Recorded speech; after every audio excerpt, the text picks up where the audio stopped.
So the Royal Rumble is done and over with, and honestly, it was a lot better than I thought it would be. I want to start with the two matches that weren't the Royal Rumbles, so that way we can just go ahead and get those out of the way. First, we had Gunther versus AJ Styles. If AJ Styles loses, he retires, and spoiler warning, this whole video is a spoiler warning.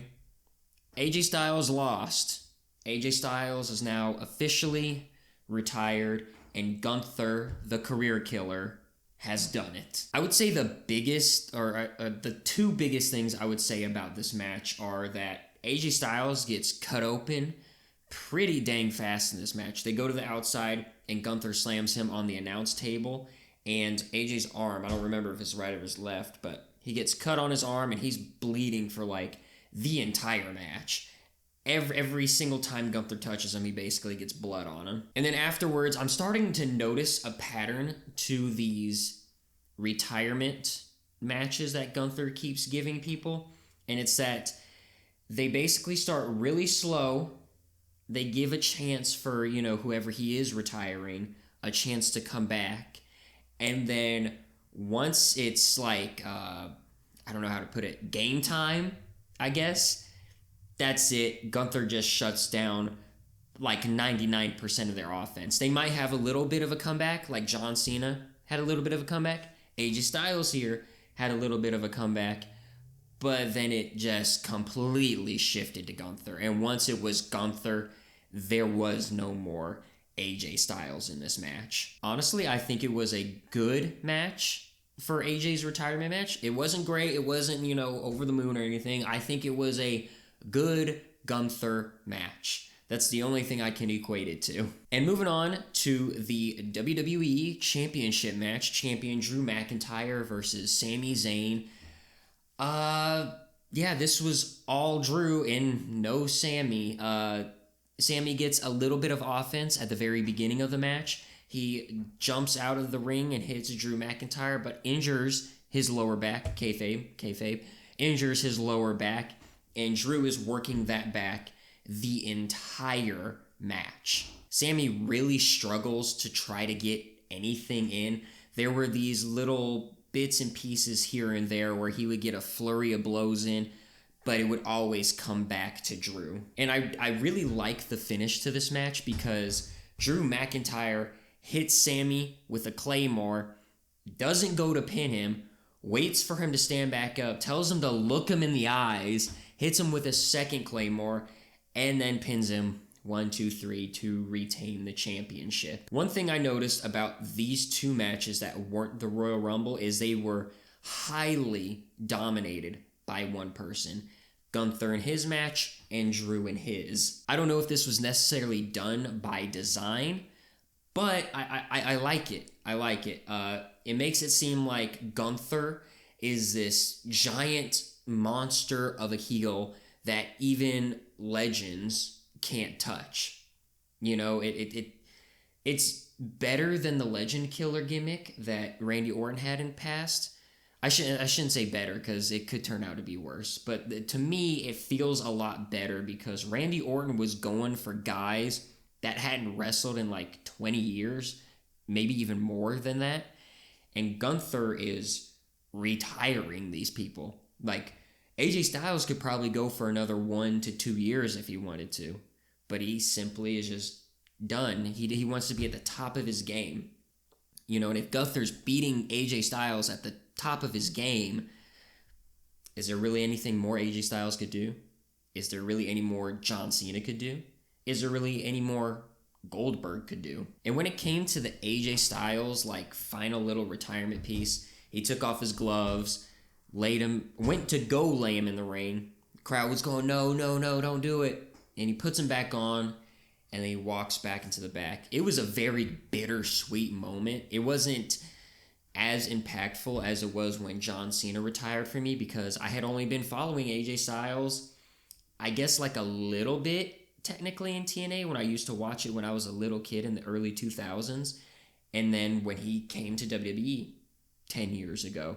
John Cena, I've pretty much seen my entire life. So While it didn't hit me as hard as John Cena, I am sad to see AJ Styles retire. One thing I'm not sad about, though, is Sami Zayn losing. I'm glad, and I kind of feel bad about saying this, but I'm glad Sami Zayn did not win, because it didn't feel right for him to win. It just, I get it, all the dominoes were in place, but I feel like if you would have flicked them, and they started falling, one of them would have fallen out of place, and we would have had a bunch of dominoes still standing there. We're just going like, well, how'd that happen? Now on to the Women's Royal Rumble match. We start with, in the number 1 position, Charlotte Flair. She turns out to be the workhorse for the Women's Royal Rumble match. And at number 2, we have Alexa Bliss. We start out with the two of them, and they pretend to do moves on each other. It was kind of funny in a way. I don't think it came across how they wanted it to necessarily, but they basically sit there and wait for number 3 to come out. That's basically what they do. They wait for 2 minutes. And at number 3 we get Kiana James, and as soon as Kiana James comes out, I'm like, oh, okay, we're gonna start the Royal Rumble with the tag team division. We got Charlexa, we're gonna get Kiana James, Julia, we're gonna get Nia Jax, Lash Legend, the Kabuki Warriors, Bayley and Lyra Valkyria. We're just gonna get them all in and just let them go crazy. And I thought I was right, but I was sincerely wrong, because the Kabuki Warriors don't come out until I think like the 20s, you know? Like, Kairi is one of the last people to come out that is part of the tag team division. And of course, I thought, I'm going to kind of bounce around all over the place because there's a lot going on in a Royal Rumble match. I thought Nia Jax was going to be our, big bad guy that's got to be thrown over the top rope. But no, it was Lash Legend, and they turned her into a monster heel in this match, getting rid of a lot of people that people love to see. And so I think that really rose her stock up in this match. A lot of other storylines were moved forward in this match. The Maxine Dupree, Natty, she's no longer Natalia, Natty, Becky Lynch, a little bit of Ivy Nile. We got some NXT stuff. We got some SmackDown stuff. Sol Ruca was like, she was almost the workhorse woman for this match. I think she missed it by like, I want to say 10 minutes, just because Charlotte Flair was at number 1. But Sol Ruca was in there for like 50 minutes, and I think Charlotte was in there for like 59 minutes. Really close, but Sol Ruca put on a great performance. Speaking of Sol Ruca, she was in the top 3. Her, Tiffany Stratton, and Liv Morgan. But before we get to that, I should talk about some other things first. We have Asuka and Kairi Sane. They're trying to help each other. Asuka gets stuck on the bottom rope. She's been thrown over and gets stuck on the bottom rope. And the position she's in looks so uncomfortable because her leg is like, her foot is like near her hip. And she's just like dangling there. And I believe it was Io Sky who hits Kairi Sane into Asuka, who then eliminates Asuka. So, of course, Asuka's all mad and everything. Then Kairi Sane gets eliminated. I want to say by Io Sky, but I could be mistaken. And then, of course, Asuka screaming, Kairi! And then she grabs her by the hair and she just walks away. We got the Bella Twins. The Bella Twins are back. And I believe it was Raquel who got rid of both of them at the same time. I could be mistaken on that one. Or it was either that or it was Lyra Valkyria and Bayley. It might have been Lyra Valkyria and Bayley. I can't remember right now. But whoever the two was, it was either one of those two. Raquel's yelling at him like, yeah, we got you. And then Liv Morgan betrays Raquel and throws her over the top rope. And that's when we get to the last 3. So technically the last 4 were Raquel, Liv Morgan, Tiffany Stratton, and Sol Ruca. Now, I really thought Tiffany Stratton was going to win this. I thought they were going to snub Liv Morgan again. And I, called that Tiffany Stratton would be returning from her injury here, which, boom, got it. But I was wrong in the winner. They had all 3 women on the apron fighting each other. And Sol Ruca goes, I believe, for a soul snatcher on the apron, which is kind of crazy thing to do in the Royal Rumble. Like, why would you even attempt something like that? You're just going to get thrown, which is what happened. Tiffany just threw her out. And then Liv Morgan proceeded to beat the crap out of Tiffany, and Tiffany fell out. Liv Morgan is our 2026 Women's Royal Rumble winner, and she will move on to main event WrestleMania. I think Liv Morgan is probably the best winner we could have had in this situation. And I had an idea while watching, I believe it was AJ versus Gunther match. So if on Monday it's Stephanie Vaquer versus Raquel Rodriguez for the World Women's Championship, then if Raquel wins, she becomes champion. Liv Morgan can choose to face Raquel at WrestleMania, and we have, I think, what might be the eventual entire falling of the Judgment Day. Because it's felt like for a long time, Liv Morgan is like the captain of the Judgment Day. And so if she breaks off from the group and Finn breaks off from the group, JD's not going to stick around. Dominic's not going to stick around. And there's no point for Roxanne to stick around. So this could be the implosion of the Judgment Day. It only took like 3 years, but it's happening. But I really think that could be a really good storyline. Raquel beats Stephanie on this Monday Night Raw. Then maybe next Monday night, or maybe even the same night, Liv will say, I want you, Raquel, at WrestleMania. And boom, we got a WrestleMania match, which means whoever wins at Elimination Chamber will be going after Jade Cargill and her WWE Women's Championship over on SmackDown. And I know I'm missing a lot of things from this Women's Royal Rumble. Just go watch it. It is insanely good. I think it's truly better than the men's. And now in saying that, let's move on to the men's. I'm not saying that the men's was a bad Royal Rumble. I just think that the Women's Royal Rumble was better booked, in my opinion. So I thought for sure, 100%, Damian Priest was going to be number one. And I was completely wrong because it was Oba Femi at number one. And boy, oh boy, did he make an entrance. But he was kind of, his spotlight was kind of overtaken by number two, which was spoiled earlier on in the night at the press show conference, or the kickoff show conference, where Paul Heyman gets mad at Adam Pearce, saying like, why would you put Braun Breaker at number two? This is ridiculous. You're sabotaging us on purpose. And, Adam Pearce is like, well, Paul, it's a random draw. You know this. I did nothing to hoodwink you guys. Anyways, Obafemi makes his entrance, his grand entrance into his debut Royal Rumble, and Braun Breaker makes his entrance and is unceremoniously attacked by of course, a hooded figure outside of the ring. I forget, he pushes him into the barricade, I think, or he punches him. Then he throws him into the steel stairs, and then he stomps him. I mean, it's Seth Rollins, right? We all know it's Seth Rollins. It's not going to be Austin Theory or something like that. It's Seth Rollins. He runs away. Or no, he throws Braun into the ring. The bell rings for the Rumble to begin. Then he runs away, the hooded figure guy. And Braun Breaker is thrown out in 5 seconds by Obafemi. And then we're just stuck sitting there watching Obafemi for a minute and a half. Which I'm not saying is a bad thing. It's just this was so out of left field that I could not believe it, because I had Braun Breaker winning the Royal Rumble. I had him winning the Royal Rumble because I was like, well, why would they just out of nowhere put him back in the Royal Rumble? Not only him, but all of Division in the Royal Rumble if this isn't his Royal Rumble to win. But I was wrong. He gets thrown out. And then at number 3, we get Solo Sikoa versus Obafemi. They have a little back and forth, and then Solo Sikoa is just thrown out. That's 2 for Obafemi. While they're fighting, I forgot, Rey Mysterio does come out. Rey Mysterio eventually gets thrown out by Obafemi. Rusev is at number 5. Rusev comes out and basically gets completely and utterly buried by Obafemi, because I think Rusev was in the match for a grand total of 30 seconds.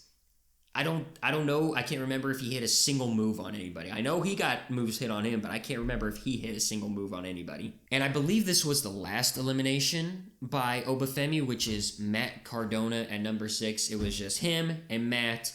And, he gave Braun, Solo, Rey Mysterio, Rusev, and Matt Cardona such easy nights. They just went right over the top rope like it was nothing. Things will change though as soon as Damian Priest comes into the fold, because this is when there's finally a standstill and more people are able to come in. Javon Evans comes in. Javon Evans is our workhorse for the men's Royal Rumble match. He stays in, I believe, until like the last 7, 6, 5 people or something like that. Mr. Iguana and Layeska come out, and it's always great to see them, but they eventually get thrown out.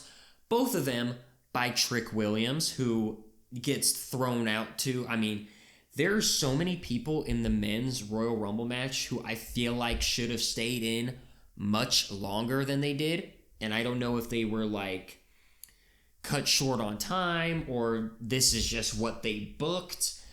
But this was not it, Chief. Some of these guys were not in nearly long enough. Like, some of them should have been in there for at least 10 minutes, I feel like, and they were in there for maybe 2. Cody Rhodes comes in under 15. He came in at number 11. And then we get El Grande Americano and El Grande Americano. We get the both Americanos out. And I was confused for a second because I thought, who is it? Rio and Bravo are the other Americano lackeys. When I heard the music, I was like, oh, the 2 tag team guys are going to come in now. But no, it was 2 El Grande Americanos just going back and forth on each other. And I was like, they finally did it. We're going to get probably El Grande Americano versus El Grande Americano at WrestleMania, mask versus mask match, probably. But I think we all know this is like the return of Chad Gable, right? Like it was Chad Gable and Ludwig Kaiser under those masks. Once again, this is a spoiler warning. And then we had the grand debut of Powerhouse. No, his name is no longer Powerhouse Hobbs. Let me check my notes real quick. It's Royce Keys. That's the name they came up with. Now, I don't know how I feel about the name. I feel like this was a decent debut for him. He got to stand up against some of the other big guys of WWE nowadays, and I don't know. I think he was thrown out not too soon after. I think he was one of the ones that actually got to be in for 10 minutes, but after that, they really didn't talk about him too much because of the bigger presence of Obafemi and the even bigger presence of Brock Lesnar. Like, Austin Theory, Bronson Reed, and Logan Paul are all in the match, and they talk about him like a couple times throughout the match, and that's about it. LA Knight came out to a big pop. He takes care of, I believe he's the one that throws out Austin Theory and Bronson Reed, but he just can't get Logan Paul out for some reason. LA Knight gets thrown out unceremoniously too. And it just felt like there were a lot of times that people just got thrown out, and nobody cared. Like, Obafemi gets thrown out, and the commentators don't make it seem like it's anything. The audience is more worried about who's coming out next than who's getting thrown out. Brock Lesnar gets thrown out, and it just seems like nobody cared. Like, they said it on commentary, but it was like, hello? Brock Lesnar just got thrown out. Like, I just don't know. I don't know. When Jey Uso gets thrown out, the crowd cheers. Like, they legitimately cheered hooray for him getting thrown out, which I think is hilarious. The way Cody gets, I don't remember at what point in the Royal Rumble he gets eliminated. I believe he was like top 8 or something like that. But he's hanging on the top rope, trying to bring himself back in.